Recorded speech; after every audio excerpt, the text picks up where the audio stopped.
any of you look at Saturn with the naked eye, I defy any of you to tell me you can see rings up there. Yeah, I don't think it's possible. So how did the ancients know there were rings? Oh, yeah. That's a very good question. And why is there why is there a hexagram, a six-pointed hexagram on the north pole of Saturn? That's another one, too, for you. I mean, that is. Yeah, a hexagram on Saturn.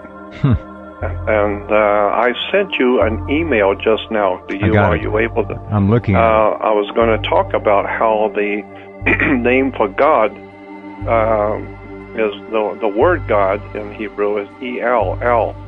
But the God of the ancient Saturnian people that we call the Hebrews was they said that his name was 4 letters, which today we refer to it. The spelling of God's name is called the Tetragrammaton, and it's the Tetragrammaton, A-T-O-N, Tetragrammaton. Like Aton. Aton was a sun in Egypt. The Aton was a sun in Egypt. So that's why you have the 4 letters of the Hebrew alphabet put together for the name of God, and they call that the Tetragrammaton.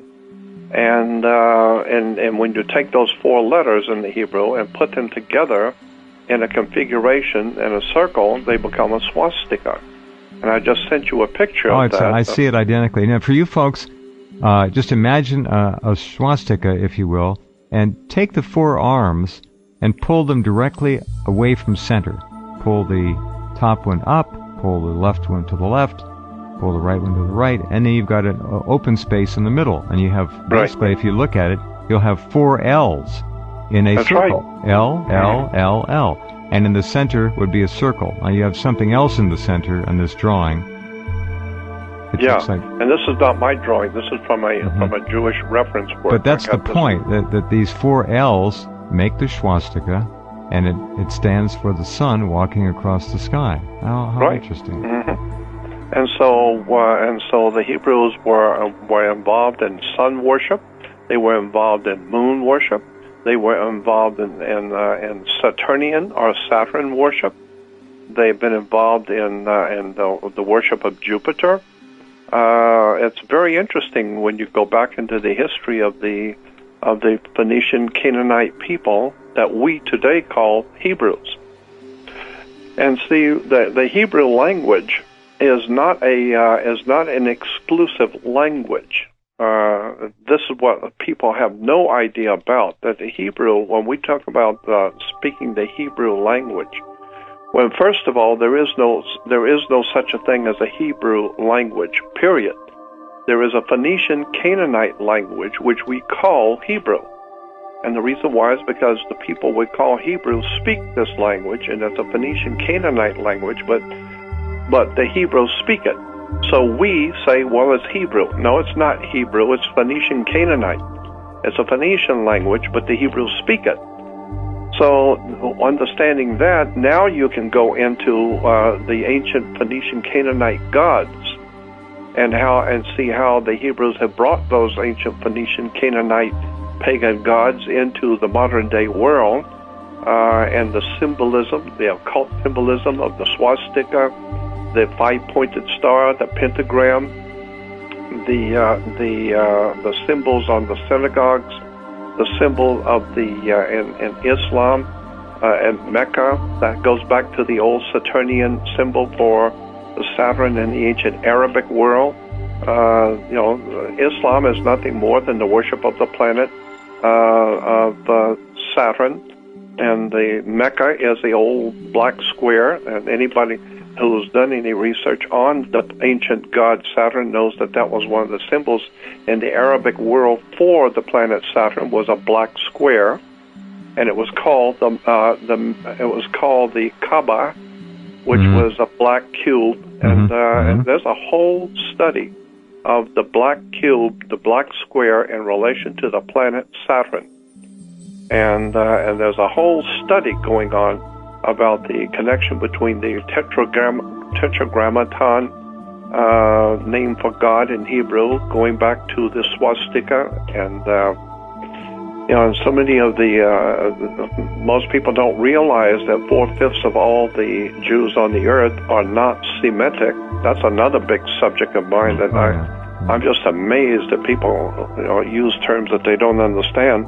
But 4/5 of the Jews on the earth are not Semitic to start with. They're called Ashkenazi, N-A-Z-I, Ashkenazi. And so there's a definite connection between the ancient Semitic peoples, the ancient Sumerian peoples, ancient Sumerians, the ancient Hindus, the sun god Aton in Egypt, and how all of this stuff has evolved over and mutated over the centuries, over thousands of years. It's mutated, evolved, and comes to us today as the Hebrew religion, the Islamic religion of Muhammad, the Christian religion. All of these ancient religions come from the same source. It goes back into an ancient world of occultism, mysticism, and that's why today that judging by their fruits you shall know them. So what is the fruitage of this ancient, hidden, occult religious symbolism of the tetragrammaton, of Yahweh, of Jehovah, of Allah, of Jesus? What is the real story behind the three major religions of the world? They're called the people of the book, because all three major religions require a book, and so they're referred to as the people of the book. And what is the bottom line on the religion of the people of the book? Islam, Judaism, and Christianity. If it isn't the lunacy and the mind-boggling stupidity and ignorance that is displayed all over the world. I like you and have no reason not to. I like you and have no reason not to. Hey, did you hear about that magic baby that was born in Bethlehem? People are killing each other over ancient pagan gods that they have no idea in the world where these ideas and concepts have come from. Yeah, and so I'm just amazed. It is true, and so easily manipulated into killing each other. Just a joke. That's right. A joke. All right, we'll take another break here and come back with Jordan Maxwell in just a minute.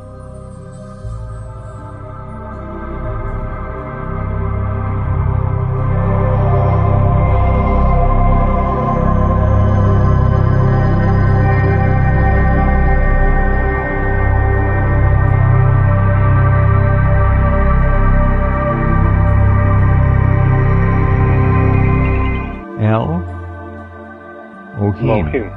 Yep. Genesis 1:1 says in English, in the beginning God created the heavens and the earth. But as I said, that's not what it says in the original. It says in the beginning Elohim created the heavens and the earth, not El. Elohim.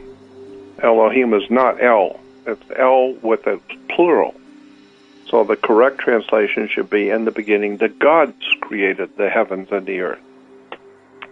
And so, this we've talked about this before, but I think it's very important because it implies that there's something going on here, and you're misunderstanding God. You're misunderstanding what God is, and so that's why in Genesis 1:28, when God is creating, Adam and Eve, it says, and God said, "Come, let us make man in our image, after our likeness." It's right there.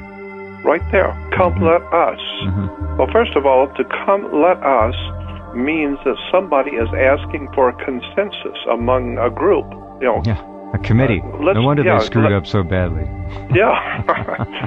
And that's why I'm thinking that if it, like my rabbi friend told me many years ago, read it correctly. It doesn't say God created man. It doesn't say that in the Bible anywhere, God created man.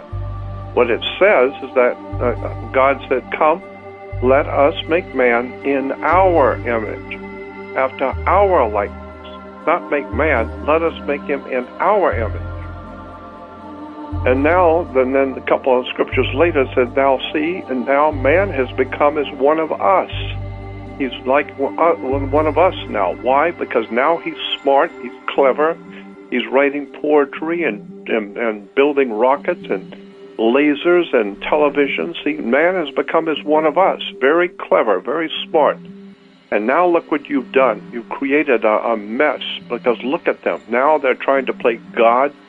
They're getting ready to go out into space and bring their bombs, and so now they have become like us. And then, of course, in Genesis 9:1, or after the flood, God says to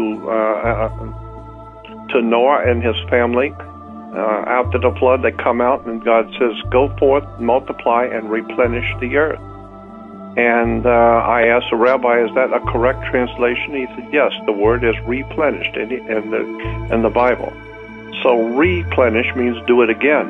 Well, that's obviously if there were people on the earth and a flood came and wiped them all away, then if you're going to have people, you're going to have to replenish, do it again.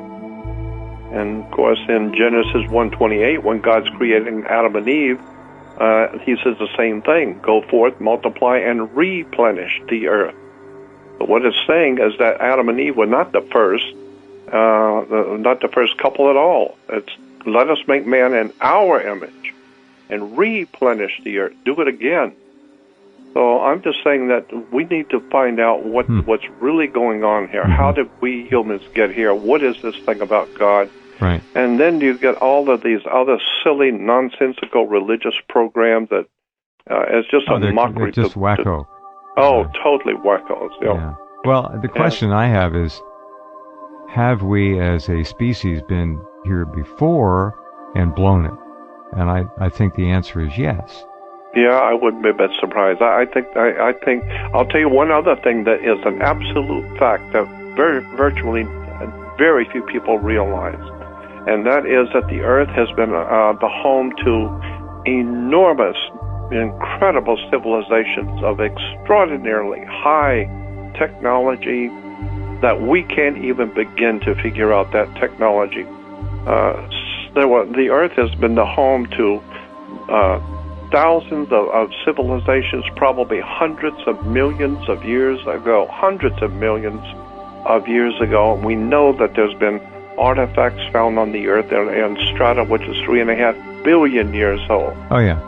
So this earth is not what you think it is. This place has been the home of some extraordinarily brilliant civilizations, hundreds of millions of years ago. So, and then that begs the question: well, what is really going on here? Who is God? Where do we really come from? I think I would conclude by saying I believe that we are being led on the earth today. The human family is being led by an extraterrestrial dark force that's come to this earth, maybe along this, for lack of a better term, alien life forms here. The Christians call them good and bad angels, demons and devils and poltergeists and whatever they are. They're in a different dimension, and they're very, very evil. And they are taking over the earth, and so that's why I said in the beginning, I'm kind of wondering what is the creators of the human race, what are they going to do about what's going on? Because the whole human race today has been put under arrest. We cannot grow, we cannot move, we cannot do anything. The whole human race is under arrest.